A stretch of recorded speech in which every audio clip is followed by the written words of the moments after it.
Good morning, Talk Straight Bible family. It's Gina Coulter. I hope everyone is doing well. I have something that came to me this morning that I wanted to share.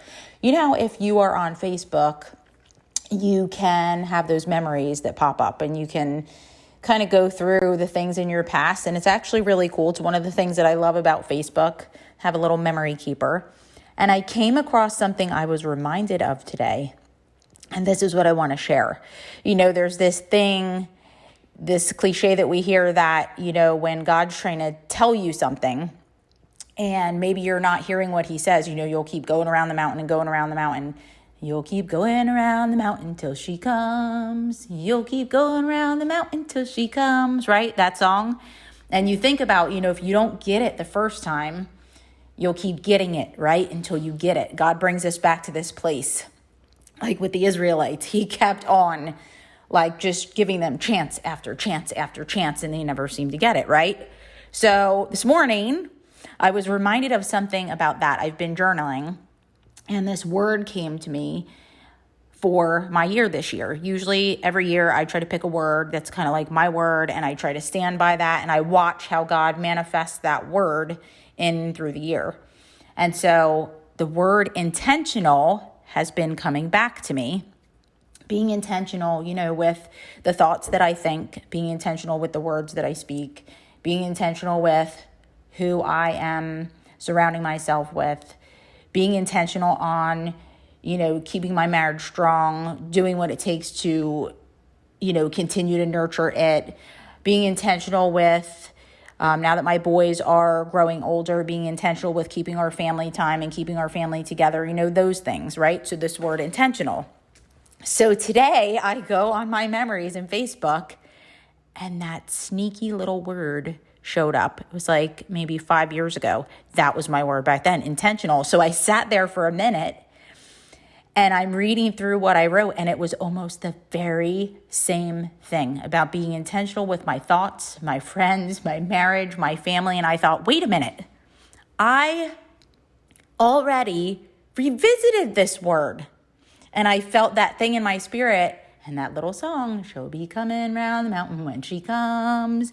She'll be coming round the mountain when she comes. That. So I guess I still have more to learn with that word of being intentional. And so I pose that to you. What is that thing maybe in your life where you know it's like that sneaky little thing where you're like, wait a minute, Lord, I already thought I dealt with this already, but I feel like it's back. And we can have seasons where we might see the same word, so to speak, or the same thing. And maybe there's something different this time within that same area that needs to be looked at again. Maybe it wasn't that we didn't fully get it, but maybe there's pieces of it that God's still chipping away at, where now he can go a little deeper, or maybe it was a little surface scratching before, and now he wants to go a little deeper with it. I thought of some verses and a lot of scripture, so I'm going to just go through them one at a time. Colossians 4:5, walk in wisdom toward outsiders, making the best use of time.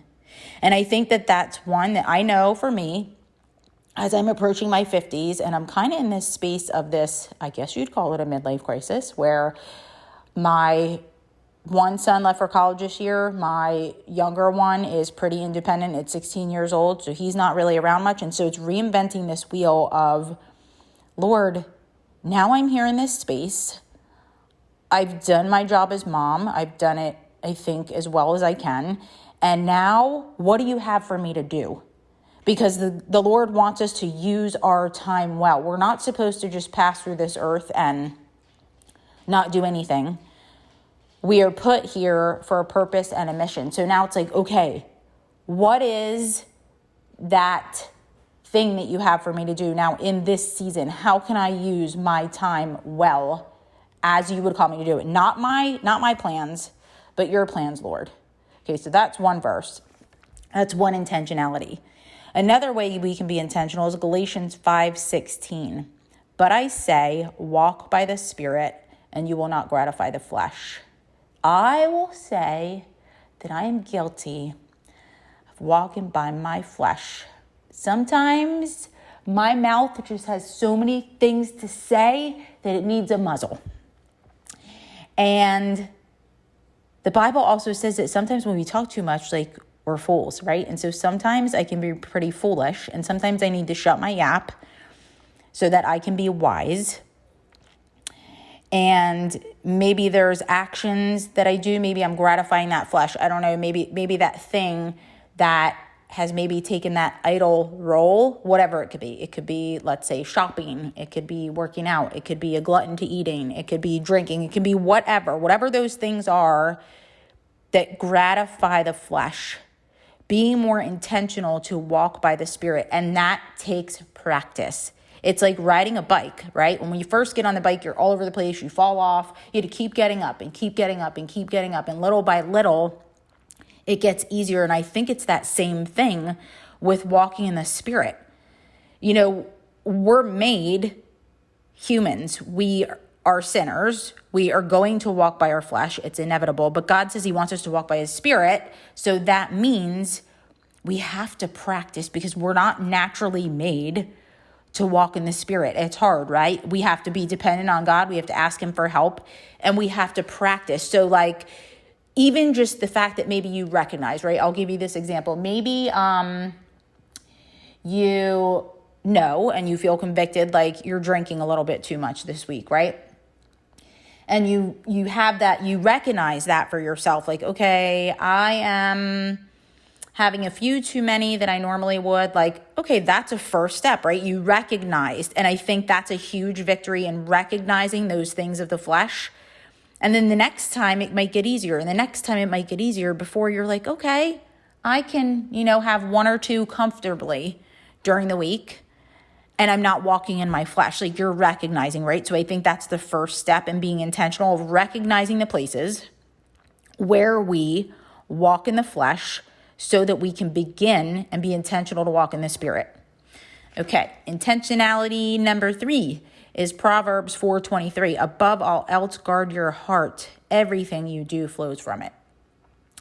And I think that we have to be intentional, especially in today's day and age, right? Everything that we are putting in front of our eyes, that we are watching, I know this goes a lot along with what Pastor Jeremiah and Rafina have been talking about in Proverbs, right? That this wisdom of the things that we're allowing in our life, and it goes to that same thing, guarding our heart. Like, for me, I can't sit in front of the news day in and day out and day in and day out. It just puts this yuck, and I feel like this depressive spirit in me, and that's not who God calls us to be, right? He calls us to be wise, and yes, we should keep ourselves informed, but then we have to know when to pull back from certain things that are going to bring a darkness into our heart.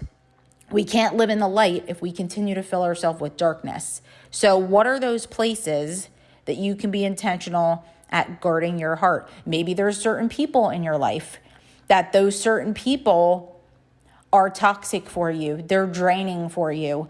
Every time you're around them, you just walk away feeling yucky and not good. And I think there's a place that in that space we have to be careful, because we are supposed to love everyone where they're at and be a light for them. But I think there's a place where we have to go back to this word, guard our hearts.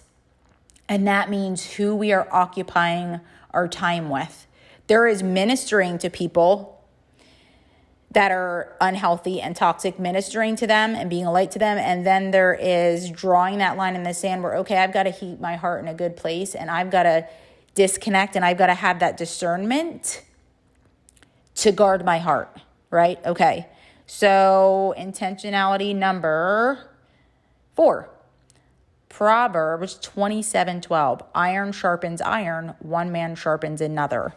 And so I think with this, we have to be intentional of who we surround ourselves with. Goes back to the one I just talked about. Being intentional of who we surround ourselves with. We need people in our lives that, as we're ministering to other people, right, we're pouring out. But we need to be poured into and have people in our lives that as we're pouring out, we have people that are pouring back into us so we could keep pouring out, if that makes sense.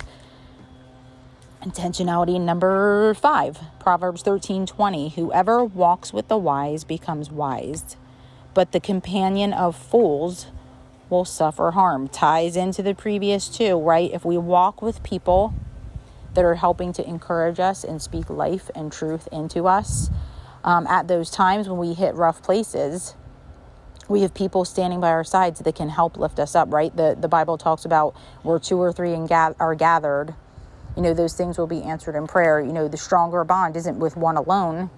It's when 2 are together and 3 are together, where it's in numbers, this wisdom that comes when we have people walking with us that maybe can see things in a perspective that we didn't see. Intentionality of keeping people around us that are going to lift us up and speak truth. Proverbs 12:18. I think this is intentionality number 6. There is one whose rash words are like a sword thrust, but the tongue of the wise brings healing. Oof, that's a tough one. And I mentioned about my tongue before, right? My mouth can be a blessing and a curse depending on what day it is. And I think most of us are like that, where we just let our tongue get the best of us. And we have to be intentional in how we talk to people.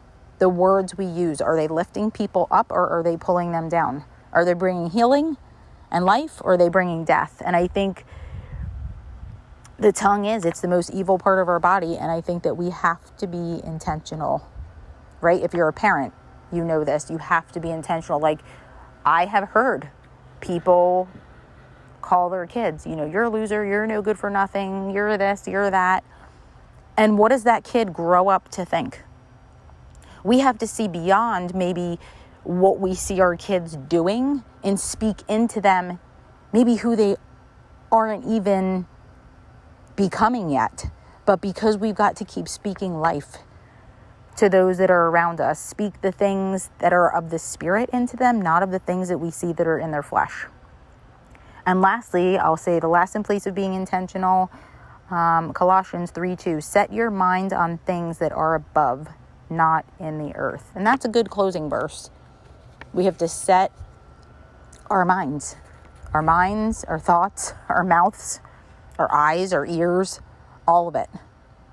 Making that shift of being intentional to walk in the Spirit. And it is not easy. Not easy in the day and age that we live in, because whether it's the TV, whether it's the news, whether it's, being out and about, there's just so much darkness, and it can become overwhelming at times, and we've got to be intentional. I'm preaching to the choir. I'm so glad actually that this popped up in my memory today, because it's that confirmation that, I need to revisit this place of being intentional again for whatever God wants to teach me through it this time.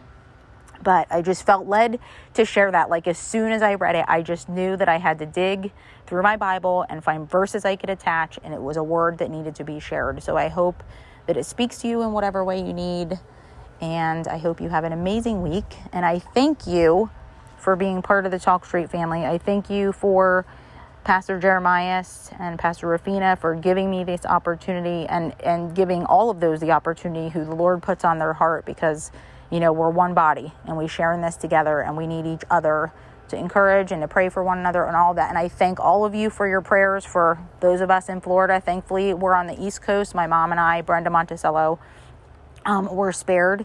But, our hearts go out to those that are on the West Coast. It's just devastation like we've never seen before, and it just hits very close to home living here, because it's a reality that we face every hurricane season. But we thank you for your prayers during that time. And I will look forward to bringing you another word. Have a great week. Take care. Bye.